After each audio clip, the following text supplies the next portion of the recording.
어려운 집안 환경 탓에 한글을 배우지 못한 할머니 90명이 자신들의 시 90편을 모아 시집을 내놓았습니다.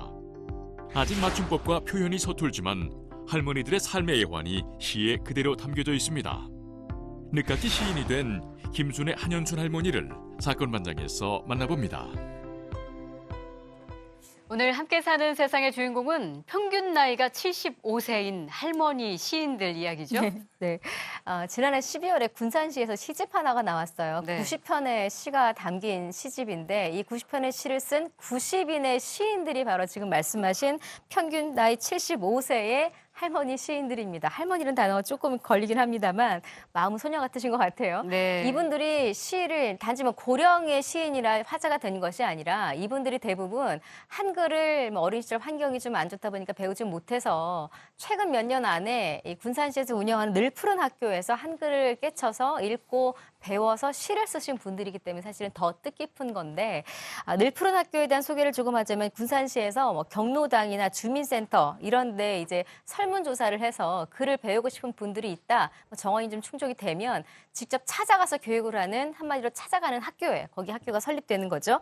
그곳을 졸업했거나 혹은 지금 교육을 받고 계신 평균 75세니까 80세도 계시고 60대도 계실 거예요. 그분들이 낸 시집이 나온 겁니다.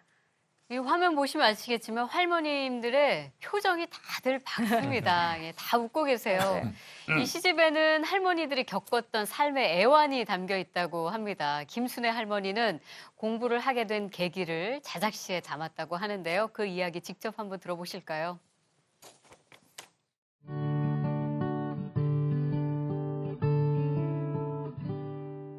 경로당 살림을 하게 됐어요. 가계부를 써야 하는데 그걸 몰라서 적절 못했어요. 옆에 동생 보고 좀 적어달라고 하니까 몇 번 적어주더니 귀찮다고 안 해주어서 울기도 많이 했지요. 학교에 다녀보니 공부를 하니 지금은 경로당 가계부 쓰기는 식은죽 먹기다. 진짜 난 놓고 기억자도 모르고 아무것도 몰랐어요. 그러다가 누가 학교를 간다 그래서 그럼 나도 거기 한번 가봐야겠다고 쫓아갔지요. 밤낮 잠도 안 자고 그냥 호적거리고 한 1년을 배웠어요. 그랬더니 그거를 읽고 좀 깨닫고 하니까 가계부 쓰는 건 식은죽 먹기잖아. 81세 김순애 할머님의 제목 식은죽 먹기 잠시 감상을 하셨었습니다. 사연도 담겨 있었죠. 배우지 못한 서름 때문에 공부를 시작해서 시까지 쓰게 되신 거예요. 지금은 좀 이해하기 어렵지만 저 시절 81입니다. 공부를 하고 싶어도 못했던 시절이었거든요. 그러다 보니까 글을 배우지 못했고요. 또 글을 배우지 못하니까 불편합니다. 불편해가지고 무시당하고 이런 적이 있었어요. 그래서 지금 말한 것처럼 식은 죽 먹기 얘기를 합니다. 가계부를 좀 써야 되는데 이거를 자꾸 안 알려주니까 이래 될 바야 경로당 이제 가계부 총무 이거 내가 해야 되겠다. 그래서 공부를 시작했고요. 이 얘기를 합니다. 글을 모른다고 움츠러들지 말고 나이를 떠나서 도전을 꼭 해봐라. 삶을 바꿔놓을 수 있다라고 김순애 할머니 말씀하셨어요. 멋진 말씀 해주셨습니다. 그런데 김순애 할머님이 이렇게 학교에서 공부하고 시 쓰게 된 계기가 또 있으시대요. 네, 가계부를 써야 한다. 이건 아주 실용적인 목적, 이유가 되잖아요. 그런데 숨은 더 깊은 사연이 있습니다. 아이고. 자, 남편분하고는 사별을 하셨어요. 남편에 대한 그리움도 남아 있었고, 그리고 5남매를 두셨는데 그중에 아들 하나가 직장암으로 투병을 하다가 먼저 하늘나라로 갔습니다. 그 슬픔이 너무 컸다고 하세요. 그런데 글을 읽고 시를 쓰면서 남편과 아들에 대한 아픔, 슬픔, 그리움을 극복하셨다고 하고요. 이제는 남아있는 자식들의 사랑과 이 시쓰기로 이제 슬픔을 극복하셨다. 이렇게 말씀하고 계십니다. 예. 최영일 평론가께서 말씀하시는 동안 제 옆에 김복준 교수께서는 계속 이렇게 안타까우셔서 그런 거죠. 너무. 자, 공부를 하고 시를 쓰면서 세상이 밝아졌다는 이번에는 92세의 한연순 할머니의 이야기도 들어보겠습니다.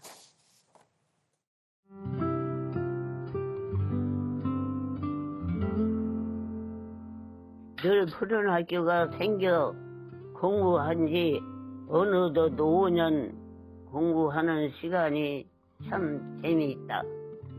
한자 한자 배우고 나니 세상이 밝아 보인다. 배움은 끝이 없다. 텔레비전에서 방송되는 말이 무슨 말인지 모를 때도 있다. 앞으로 더 배워서 세상과 자녀들과 소통할 것을 희망한다. 서산에 지는 해는 잡을 수 없지만 오늘도 공부하며 내 인생을 찾는다. 아유, 이렇게 우습게 썼습니다. 옛날에는 고상했잖아요. 다들 뭐 먹고 살고 그런 생각 하기 싫어서 복잡했어요, 요즘에. 그래서 안 썼어요, 그런 얘기는. 아, 시가 너무 마음에 네. 듭니다. 예. 예, 제목이 내 인생인데 앞으로 더 배워서 세상과 자녀들과 소통할 것을 희망한다. 92세신데요. 5년 네. 동안 공부하셨는데 앞으로도 더 하시겠다고요. 이 할머니 87세부터 공부 시작하셨으니까 공부한 지 5년 됐습니다. 올해 네. 92세 되셨으니까요. 이분 그 시 쓴 거 보니까 몇 가지 반성할 거 있네요. 텔레비전에 방송되는 말이 무슨 말인지 모를 때가 있다 이런 얘기 하는데 우리 패널이라든지 방송하시는 분들 대중이 잘 알아듣게 방송하는 거 필요할 것 같고요. 할게요. 반성하겠습니다. 여기 보니까요. 세상에 지는 애는 잡을 수 없지만 오늘 공부하면서 인생을 찾는다. 인생을 관조하는 어떤 철학 같은 것도 보여요. 여기에. 그렇습니다. 예. 이 할머니 아마 세상이 공부하는 게 재미있고 세상을 이해하고 느끼고 몰랐던 세상을 다시 아는 거 이런 게 굉장히 지금 새로우신 것 같고요. 이번에 인터뷰하기 위해서 답변서도 미리 쓰셨나 봐요. 근데 네. 손으로 꼬박꼬박 쓰시면서 밤새 썼답니다. 그러니까 본인의 어떤 일에 대해서는 아마 최선을 다하시는 그런 할머니신 것 같습니다. 네, 아마 눈도 좀 침침하시긴 하시겠지만 그 글을 쓸 때 기쁨이 배가 되셔서 자꾸 쓰시지 않을까 싶습니다. 할머니들의 이 작품으로 만든 시집은 기획부터 발간하기까지 굉장히 많은 사람들의 애정과 노력이 들어가 있다고요? 군산시가 10년 동안 학교를 운영하고 있어요. 그래서 이거를 좀 기념해보자라는 차원에서 시집을 만들게 됐고요.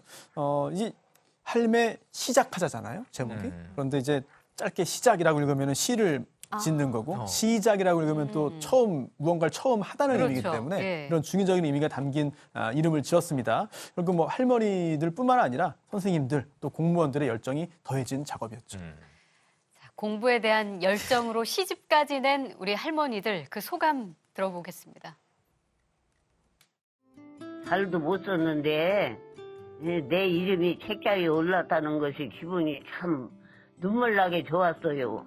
건강히 허락한다면 나중에 또 써질라는지 그 장담은 못하겠네요. 노인장에서 그래요. 내가 눈도 어둡고 다리 아파 힘들어 죽으려고 그러니까 가만 댕기라고. 그러고 아이고 나 죽는 날까지 가야요. 가는 데까지는 가야요. 하나도 모르다가 아니까 얼마나 좋아요. 하늘은 날 것 같은데.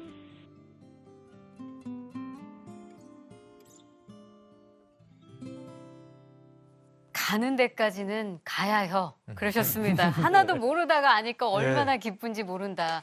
할머니들의 이 진심과 애환이 담긴 시집은 따로 판매를 하는 건 아니라고요. 저 갖고 싶은데. 사고 싶은데. 네, 저도 갖고 싶은데요. 사고 싶다는 분들도 네. 많아요. 예. 아유, 하는 게 아쉽습니다. 아니구나. 진짜요. 소량만 지금 나와 있고요. 이거 원하시는 분들 잘 들으십시오. 군산시청의 교육지원과로 연락하면 소량이 있기 때문에 엄청 가게 그거는 볼 수가 있습니다. 저도 보고 싶습니다. 저도요. 자, 할머니들이 쓴 시를 들어보니까 너무나 솔직하고 또 꾸밈이 없어서 더욱더 이렇게 마음에 와 닿는 것 같습니다. 앞으로도 오래오래 건강하셔서 글꽃들 많이 피우시기를 바라겠습니다.